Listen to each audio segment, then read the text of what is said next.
For centuries, the Kohinoor diamond has captured the imagination of people around the world with its glittering beauty and rich history. Legends surround this priceless gemstone said to be cursed and brings misfortune to those who possess it. But beyond the mythology and folklore, the Kohinoor has a deeply rooted connection to India, where it was first mined and passed down through a line of Indian rulers. Today, many in India believe that the diamond rightfully belongs to their country and that it should be returned to its place of origin. In this video, we will dwell into the mysteries and fascinating story of the Kohinoor and explore the reasons why it is considered an integral part of India's cultural heritage. And talking about Indian origins, the UK has something that belongs to India and it refuses to give it back. I'm talking about the Kohinoor, one of the world's largest cut diamonds. Are looming around the Kohinoor, one of history's most celebrated diamonds, and as it turns out, the most contested one too.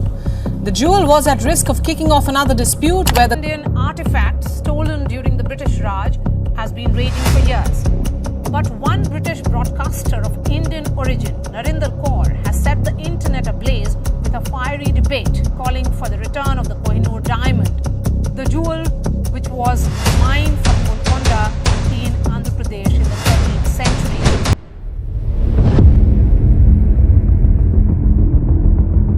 According to Garuda Purana, there was a mythical saying which people believe in, and that is, there was a demon named Bala and he was asked to sacrifice his life by gods due to his ghostly behaviors. Demon Bala agreed to it, and during his sacrifice, his body was converted into seeds of gems. Other demons and few deities rushed in to collect these precious gems, and during this clash, few gems were dropped down to earth, and people believed that one among them was the Kohinoor. According to Bhagavad and Vishnu Puranas, the greatest of all gems was the legendary Syamantaka, the prince of gemstones, sometimes said to be a huge diamond. Syamantaka was a brilliant jewel of the sun god who wore it around his neck. The sun god gave Syamantaka to Satyajit as a token of gift. Later, this gem fled into the hands of Satyajit's brother. After the death of Satyajit's brother,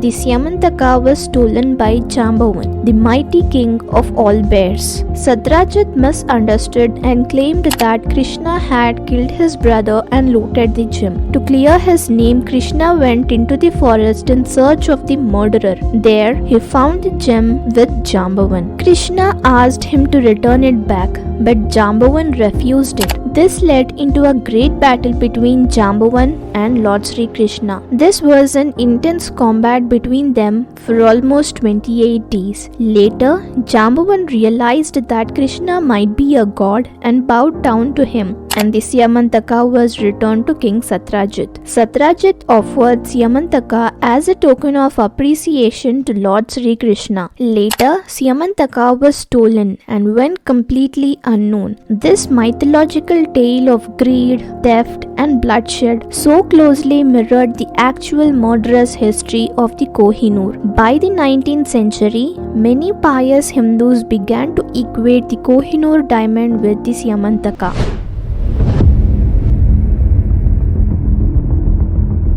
In 1306, the diamond is mentioned for the first time in some historical text as belonging to the Rajas of Malwa around this time, according to some historians. The exact history is lost in the mist of antiquity. It is reported to have belonged to the ruler of an ancient Oriental kingdom as far back as 3000 BC. This records also includes a book by seismologist Harsh K. Gupta say that the diamond was mined from Guntur in the present-day Andhra Pradesh. In the year 1526, the first verified mention of the stone crops up in the Baburnama, the writings of Mughal ruler Babur.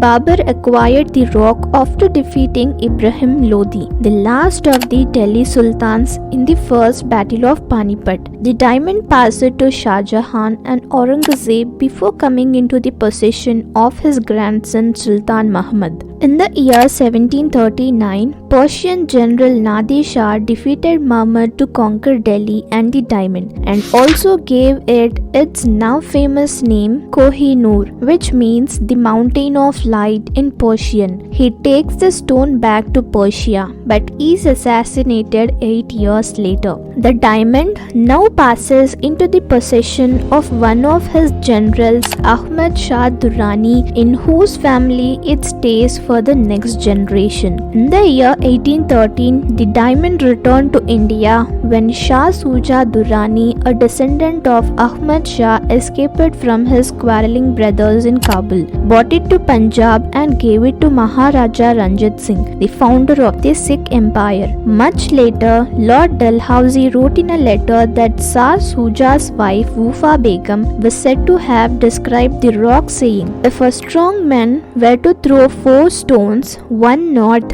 one south, one east, one west, and the 5th stone up into the air, and if the space between them were to be filled with gold, all would not equal the value of the Kohinoor."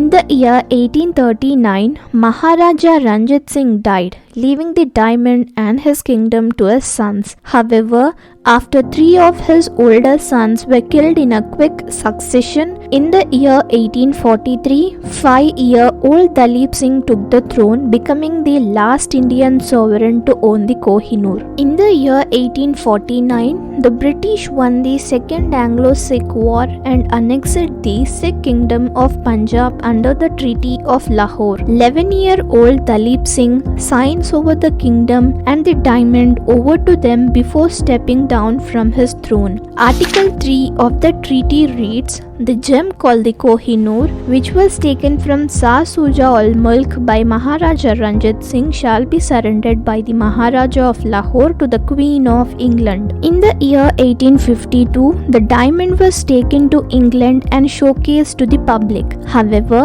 after reports of disappointment with the stone's uncut appearance, Queen Victoria's husband, Prince Albert, orders the polishing of the Kohinoor. The final product, which takes 38 days to achieve, shaves off significant portions of the stone, reducing its weight by 42%. That was from 186 carat to its current 105.6 carats. The stone is then added to its crowns of her successors and is stowed away in the Tower of London, where it has been ever since. Since then, despite claims of ownership by 4 countries, that is India, Pakistan, Afghanistan and Britain, the United Kingdom maintained its ownership over the gem.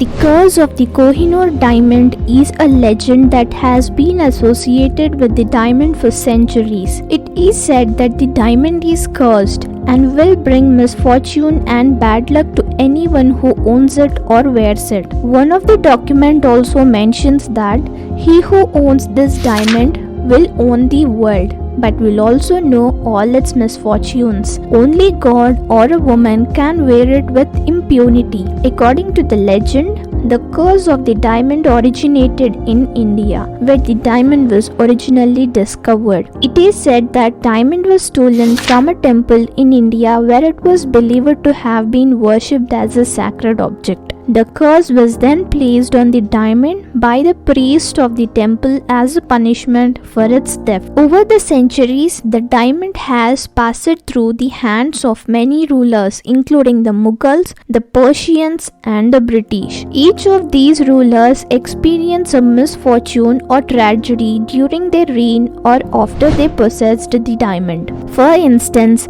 the Mughal ruler Shah Jahan, who owned the diamond at one point, was deposed by his own son and spent the rest of his life in captivity. The Persian ruler Nadir Shah, who also possessed the diamond, was assassinated soon after by his own bodyguards. The British, who acquired the diamond during their colonial rule of India, also experienced some misfortune. Queen Victoria, who owned the diamond, suffered the loss of several close family members during her reign. In more recent times, some believed that the diamond has brought misfortune to the British royal family, with some pointing to the premature death of Queen Victoria's descendants as evidence of the curse. Despite these claims, there is no scientific evidence to support the existence of a curse on the Kohinoor diamond. Many historians and gemologists believe that the legends of the curse were likely created to discourage theft and to add to the mystique and allure of the diamond. The Kohinoor diamond holds a significant place in Indian history, culture, and mythology. While it has changed hands multiple times over the centuries and is currently in possession of the British Crown, many people in India believe that the diamond should be returned to its rightful place in India. The Kohinoor diamond is not just a valuable piece of jewelry, but it is also an integral part of India's cultural heritage and should be preserved and protected in its original homeland. The debate over the ownership of the Kohinoor diamond is likely to continue, but one thing is certain: the diamond will always remain a symbol of India's rich cultural heritage and its legendary past. Now it's time for you to share your opinions. Should the Kohinoor diamond